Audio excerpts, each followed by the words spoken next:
আসসালামু আলাইকুম পঞ্চম শ্রেণীর ক্ষুদে শিক্ষার্থীরা, আশা করছি তোমরা সবাই ভালো আছো। মার্চান্স একাডেমিতে তোমাদের স্বাগতম। আমরা তোমাদের গত ক্লাসে হাতি আর শিয়ালের গল্প পড়াচ্ছিলাম। আজকে তার বাকি অংশটুকু বুঝিয়ে দেব। ফার্স্টেই দেখো বলা হয়েছে বিপরীত শব্দ লিখে এবং তা দিয়ে বাক্য তৈরি করি। চলো দেখি। তো দেখো, শান্তির বিপরীত শব্দ কী হবে? অশান্তি। সভ্যর বিপরীত শব্দ হচ্ছে অসভ্য। ধ্বনির বিপরীত শব্দ হচ্ছে প্রতিধ্বনি। আর শক্তিশালীর বিপরীত শব্দ হচ্ছে দুর্বল। চলো এগুলো দিয়ে আমরা একটা বাক্য তৈরি করি। অশান্তি, এটা দিয়ে কী বাক্য হবে? অসৎ প্রতিবেশীর কারণে তার অশান্তি লেগেই আছে। ওকে, তোমরা নিজেরা নিজেদের মতো করে বাক্য তৈরি করবে। অসভ্য, অসভ্য মানুষকে সকলেই ঘৃণা করে। প্রতিধ্বনি, গুহায় শব্দ করলে তা প্রতিধ্বনি সৃষ্টি হয়। দুর্বল, ছেলেটি বেশ দুর্বল। নেক্সট দেখো, এখানে বলা হয়েছে তার আগে আমরা জেনে নেই পদ হচ্ছে 5 প্রকার: বিশেষ্য, বিশেষণ, সর্বনাম, অব্যয় ও ক্রিয়া। তাহলে বিশেষ্য কী বলো তো? বিশেষ্য হচ্ছে কোনো কিছুর নামকে বিশেষ্য বলে। সেটা করিম, রহিম যা কিছু হতে পারে, তোমার নাম বা বাংলাদেশ, ঢাকা, যেই কোনো জায়গার নাম, যে কোনো স্থানের নাম কিংবা কারোর নাম। ওকে, বিশেষণ হচ্ছে কারো দোষ, গুণ, অবস্থা বুঝাবে, সেটাই হচ্ছে বিশেষণ।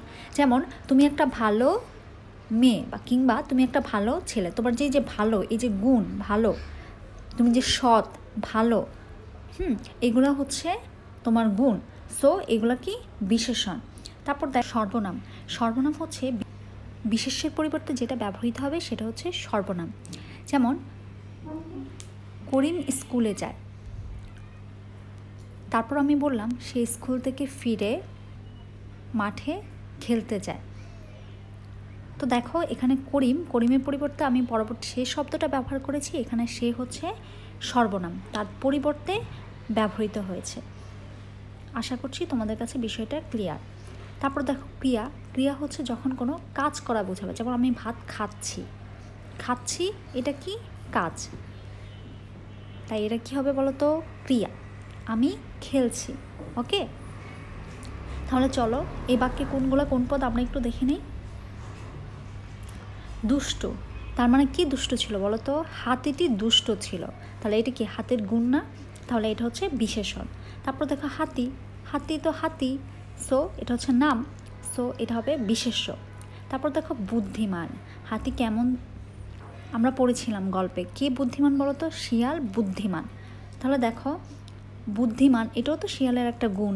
এই যে আমরা একটু আগে পড়েছিলাম হাতি দুষ্ট, হাতির গুণ ছিল এটা।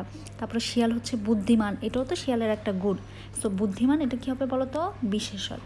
তারপর অব্যয়পদ হচ্ছে যখন দুইটা পদকে কী করবে? সংযুক্ত করবে, তাই না? আমি বলেছিলাম।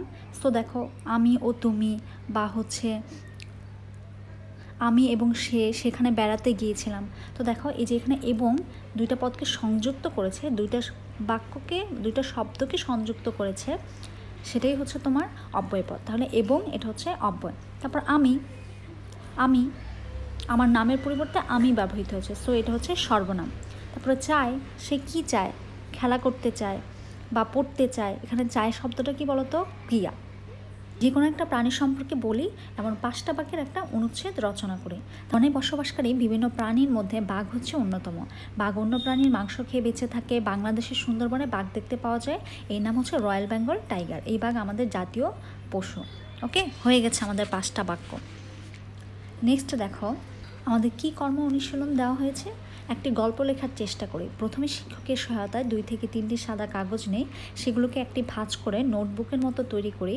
এখন প্রতিটি কাগজের একপাশে নিচের দিকে অর্ধেক থেকে গল্প লেখা শুরু করি, আর উপরের অর্ধেকে নিজের খুশি মতো ছবি আঁকি। লেখা শেষে উপরে একটা কভার পৃষ্ঠা যোগ করি, সেই পৃষ্ঠায় গল্পের একটা নাম দেই এবং লিখি, নিজের নাম লিখি এবং ইচ্ছে মতো ছবি আঁকি। এভাবেই নিজের লেখা একটি গল্পের বই তৈরি করি। খুব সুন্দর না? তোমরা খুব সুন্দর করে এটা তৈরি করবে। ওকে।